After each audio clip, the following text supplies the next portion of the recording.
Sa võid küll oma meeskonda usaldada professionaalselt, aga kas teie meeskonnas on olemas ka emotsionaalne usaldus? Professionaalne usaldus tähendab seda, et sa saad kindel olla inimese peale, mida ta teeb. Emotsionaalne usaldus tähendab seda, et sa saad tema peale kindel olla, mida ta ei tee. Professionaalne usaldus meeskonnas tähendab seda, et teil on seal inimesed, kelle peale te saate tööalaselt kindlad olla. Kui see on kellegi roll, siis te saate kindel olla, et ta saab oma töö ja ülesannetega hakkama.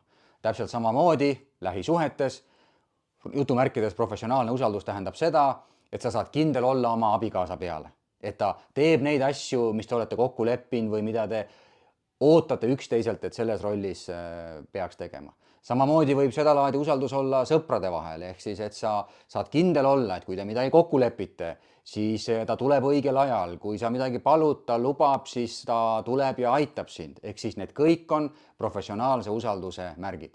Ja kui meeskonnas ei ole professionaalset usaldust, siis üldjuhul hakatakse kaaluma inimeste väljavahetamise peale. Et kui sa ei saa inimese peale kindel olla, siis hakatakse kaaluma tema väljavahetamist.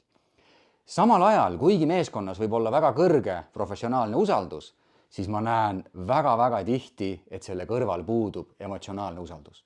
Emotsionaalne usaldus meeskonnas tähendab seda, et sa saad inimese peale kindel olla, et ta ei tee midagi. Ja see kõlab segaselt, aga mida see tähendab? See tähendab seda, et kui inimene avab ennast kuskil koosolekul, siis ta saab kindel olla, et teised inimesed ei hakka teda taga rääkima. See tähendab seda, et kui inimene küsib midagi tundlikku, midagi ebamugavalt, siis ta ei pea muretsema selle pärast, et keegi teda selle eest ründab. Et sellel võivad olla mingisugused tagajärjed. Ehk siis, kui on grupis emotsionaalne usaldus, siis inimesed julgevad olla haavatavad. Ja kumb on siis näiteks pikaajalises perspektiivis olulisem, kas professionaalne usaldus või emotsionaalne usaldus?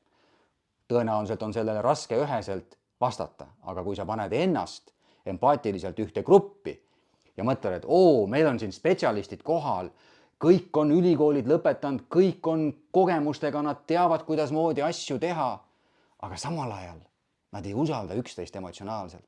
Nad on kaitses, nad ei avane, nad ei julge küsida asju, sest nad kardavad, et võib-olla keegi võtab seda isiklikult, võib-olla keegi reageerib, võib-olla keegi pärast räägib mind taga, võib-olla ma pean kellegi emotsionaalsete reaktsioonidega siin tegelema ja seetõttu inimesed hoiavad ennast tagasi.